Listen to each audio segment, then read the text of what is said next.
I am also a career changer. I went to Dev Mountain like Jordan did, and some other people that I know here. I was a business owner and an artist before. But during my time at Dev Mountain, we primarily worked in React. However, React hooks were not a part of the curriculum because they were so new. They actually were officially added in the middle of my cohort. So for my group project that I did, for our final project, we decided to take it upon ourselves to teach ourselves hooks and build our project exclusively using that. And since then, I've dove into it deeper and trying to get a better understanding of it. So I wanted to show you guys some of the things that I've learned along the way. And hopefully, if you either have never looked at React before or have but haven't looked at it in a bit, this will kind of like spark some interest to take a deeper look at it. So if you have never worked with React before, I can't explain everything about it because we'd be here all night.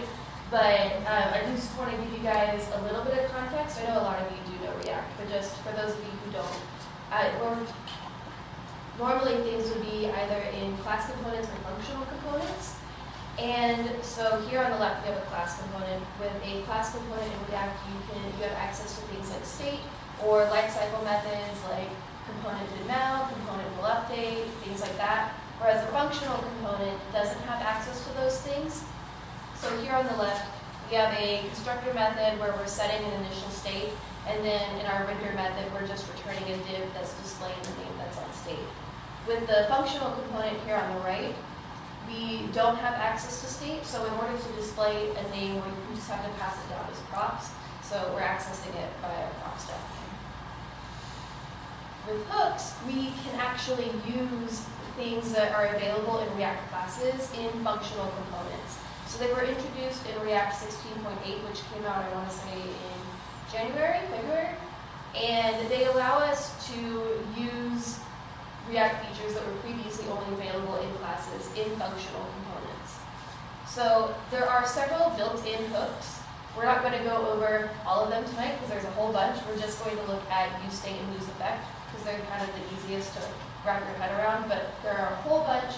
So if you're interested in it, know that there's a lot more to go into, and you can actually use all of these to build your own custom hooks as well. So with hooks, you can only use them in functional components. You can't use them in class components. So if you do want to use them, it does have to be a functional component. And you cannot use it in a regular JavaScript function. And you cannot call them inside loops or if statements. And you should use them at the top level of your React functions. You can use class components in the same project that you are using hooks. They just can't be in the same component. So if it's a class component, you can't use hooks, but they can coexist in the same project.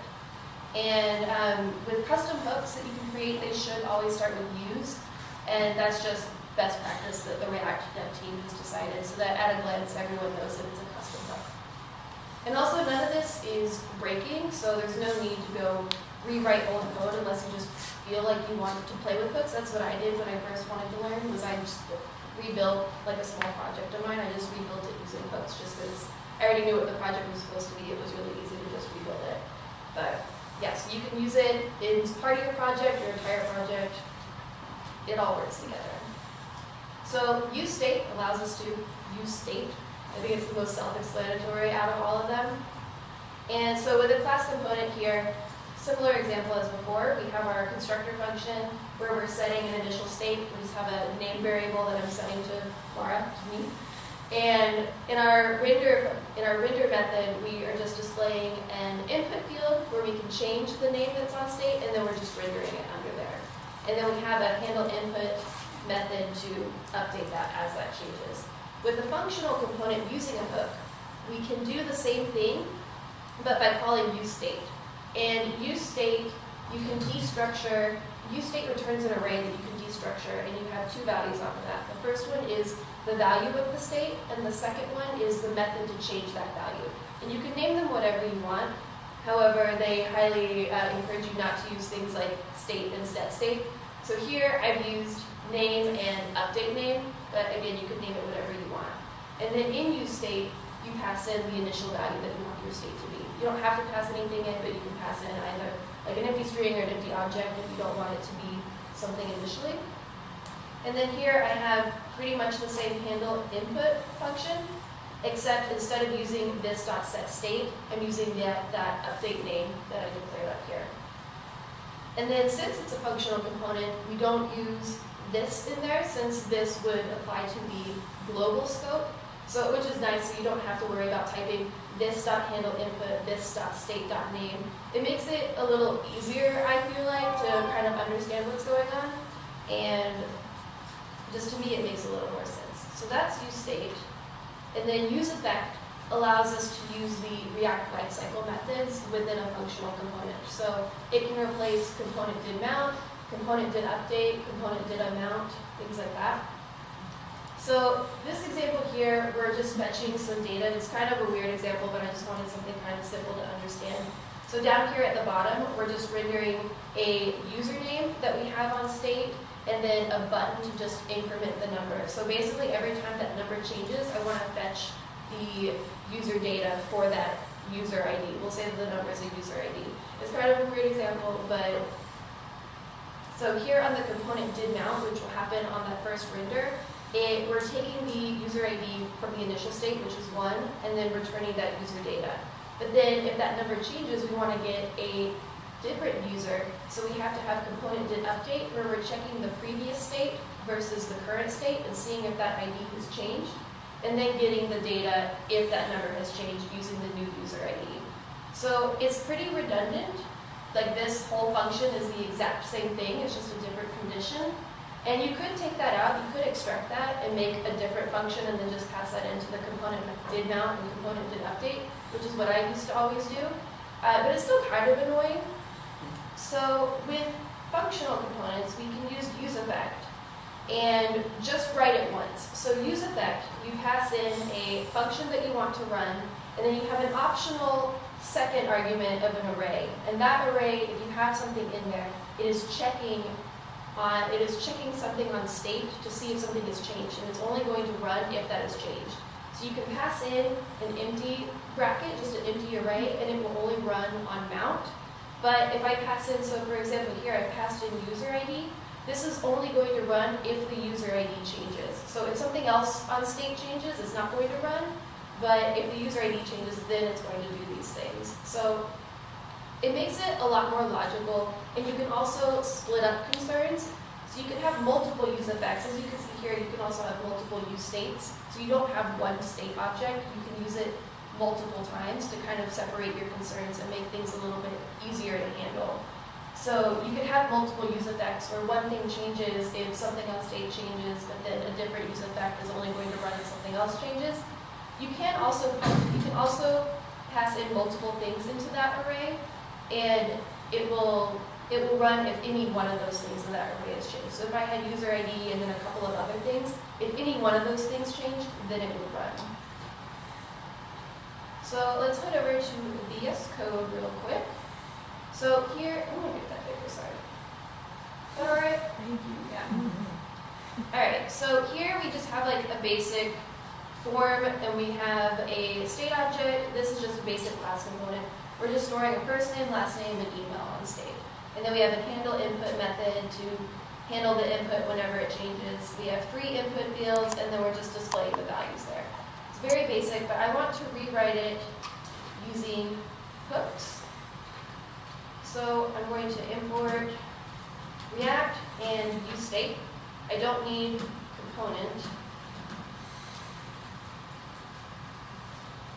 And then we will call this, I think I'll call this hook form. And I'm going to copy paste, you don't have to watch me type everything over. So I'm just going to copy this return over here. This is going to have to change because we don't need things like this.state, but just to make it a little bit easier, I'll just copy that over. So here I'm going to use state to handle all of these 3 different input fields. You could do a different use state for each input field, and that might make sense if you have like 1 or 2. But for me, whenever I have multiple input fields, I prefer to just store it in one object and then just access it from that one object, because otherwise I feel like it looks kind of weird to have like 5 use states in a row that are just all holding one value. So I'm going to do const values and then set values. is going to use state. I'm just going to set the initial state to an empty object. And then I'm also going to make this handle input function over here again. It's going to pass in the event. And then instead of this dot set state, we're going to do set values, which we declared up here. Set values with set state, whenever you update it with this set values or whatever you call this second object in this function right here in your array, it's going to replace the state. So with state in class components, it merges the state. So you could just change one value in state and everything else would be the same. But with useState, you do have to keep in mind that it completely replaces it. So if you have an object, you will need to manually merge it. So here I'm just going to use the spread operator for values, and that's going to take everything that was already in values and then do the same event.target.name, event.target.value. So that will keep it so that if I already have things set in there, it will keep that and then just replace what I'm updating. And then so down here, we'll choose that so that'll display as hook. Let's move this over. And then so over here, we don't need this anymore because this is a functional component. So we just need handle input for the onChange. And then here, we don't need this dot state, but we do need to replace it with something since we are keeping it in an object. So we'll do values dot first name dot last name dot email. And let's make sure that this works.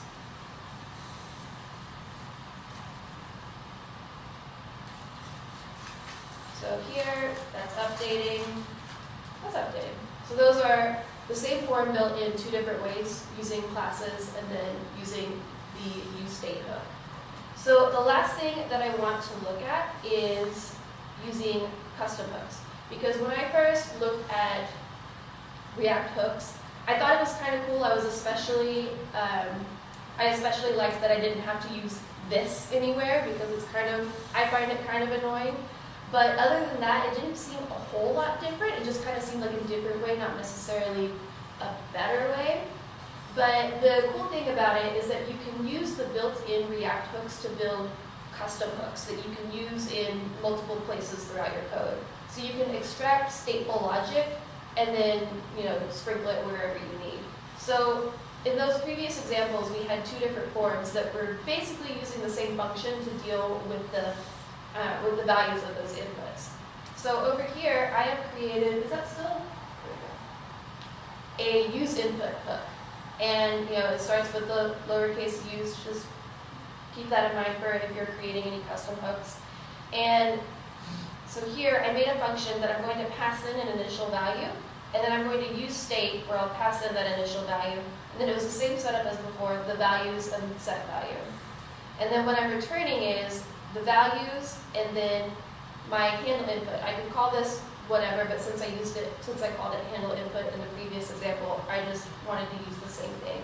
So I'm returning this and then what will handle the input. So over here, I've imported use input. I didn't import use state, but I am using state in this component. So on change, I have handle input, which I've gotten from my use input custom hook, and values. You will notice that here I destructured the object instead of an array like I showed you with useState, and that's just because here I returned an object instead of an array. So that's why that's a little different. But then